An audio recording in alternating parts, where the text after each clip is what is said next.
What if I told you there's a movement to ban cars from cities completely?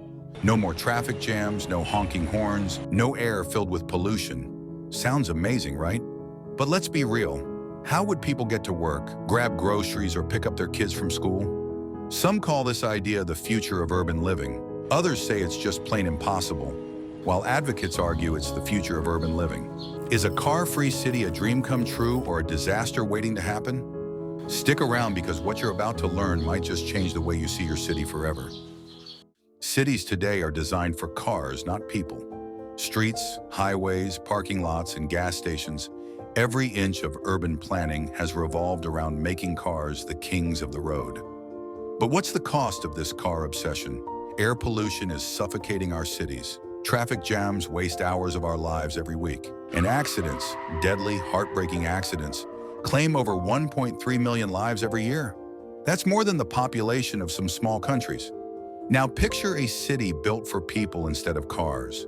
Streets filled with pedestrians, cyclists, and lush green spaces instead of endless rows of parked cars. A place where the air is clean and you can hear birds chirping instead of engines revving. This isn't just a pipe dream. Some cities are already making it happen. But is this shift practical for everyone? Let's dive into the challenges, the successes, and the lessons we can learn from cities that are already trying to go car-free. The issue is straightforward. Cars dominate our cities. They take up so much space that could be used for parks, housing, or public spaces. Did you know that in most cities, nearly 30% of all urban land is dedicated to roads and parking lots? That's almost 1/3 of our cities swallowed up by gray, lifeless asphalt. And it's not just about space. And the environmental impact? Huge. Cars are among the largest contributors to greenhouse gas emissions, making them a significant factor in climate change. They also create noise pollution, disrupt wildlife habitats, and isolate communities with sprawling road networks. If we're serious about tackling climate change, we need to rethink how we move around.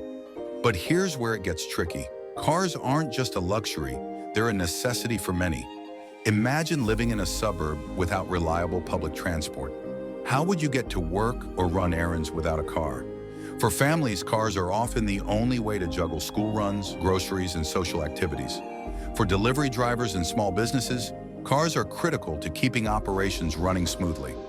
For many, cars aren't a luxury, they're a necessity. So how do we create car-free cities without leaving people stranded and causing chaos? Going car-free isn't about banning vehicles overnight. It's about finding smarter, more sustainable ways to design cities. And that's where the real challenge begins. Let's start with a city that's leading the charge. Oslo, Norway. In 2019, Oslo took a bold step by removing cars from its city center. Streets once clogged with traffic became pedestrian-friendly zones filled with cafes, bike lanes, and greenery. The results? Pedestrian traffic increased, local businesses thrived, and air pollution levels dropped dramatically. Even better, the city reported fewer accidents involving pedestrians, making it safer for everyone. But getting there wasn't easy.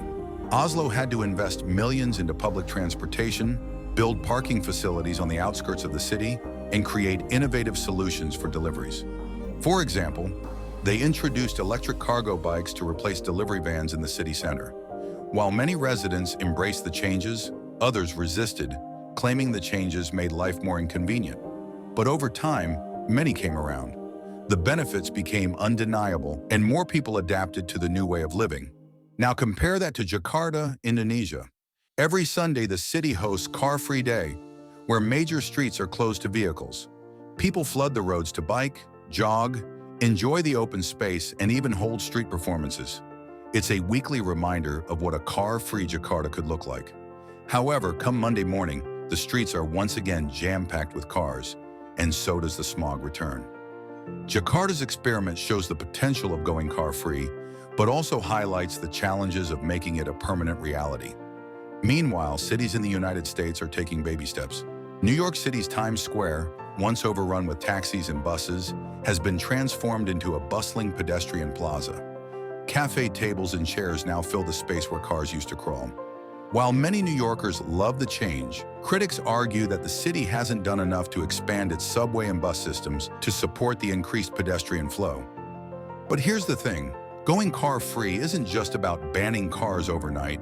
It's about creating alternatives that are so good, people don't miss their cars. Cities need reliable and affordable public transportation, safe bike lanes, and walkable neighborhoods where essential services are within easy reach. And they need to design neighborhoods where people can live, work, and shop without needing a car at all. Without these alternatives, the idea of a car-free city falls apart. Take Amsterdam as another example. The city has long been a pioneer in prioritizing bikes over cars. Nearly 60% of all trips in Amsterdam are made by bike. How did they achieve this?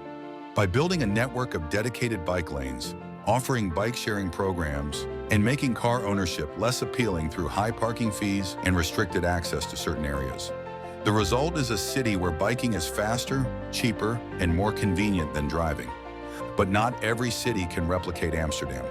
For sprawling cities like Los Angeles, where public transport is limited and distances are vast, the transition to a car-free model would require a complete overhaul of urban planning. This includes redesigning neighborhoods to be more compact, investing in high-speed transit systems, and creating incentives for people to switch to greener modes of transportation. Then there's the question of logistics. How do you handle deliveries in a car-free city? Businesses rely on trucks to transport goods, and residents need access to essentials.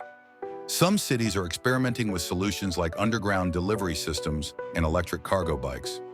In Copenhagen, for example, small electric vehicles are used to deliver groceries and packages directly to homes.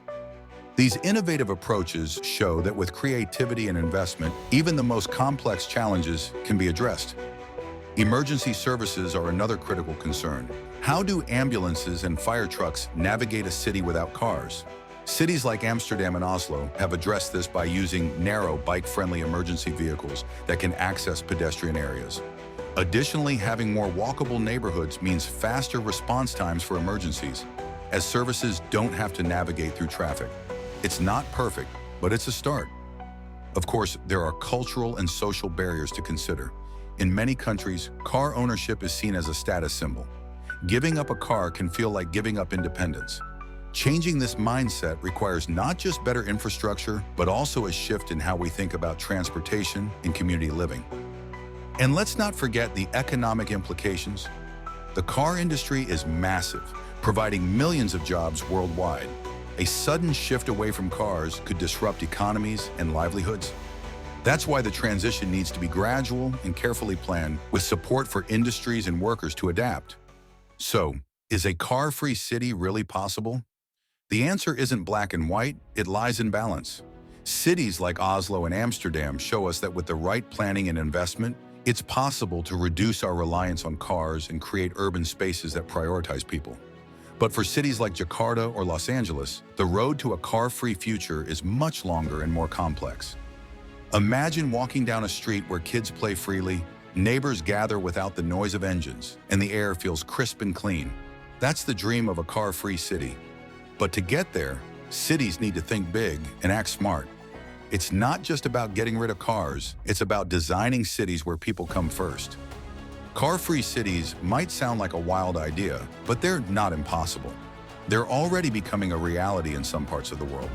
From Oslo's car-free city center to Amsterdam's bike-friendly streets, these cities show us that the benefits, cleaner air, safer streets, and more vibrant communities are worth the effort. However, this transition isn't one size fits all. Each city has its own unique challenges, whether it's sprawling suburbs, cultural norms, or economic dependencies. The key is balance, giving people better options for getting around while making cities safer, greener, and more enjoyable for everyone. It's not about taking something away, it's about creating something better. Focus on solutions that work for the people who live there, from improving public transport to creating bike-friendly infrastructure. The future of urban living isn't about cars, it's about people.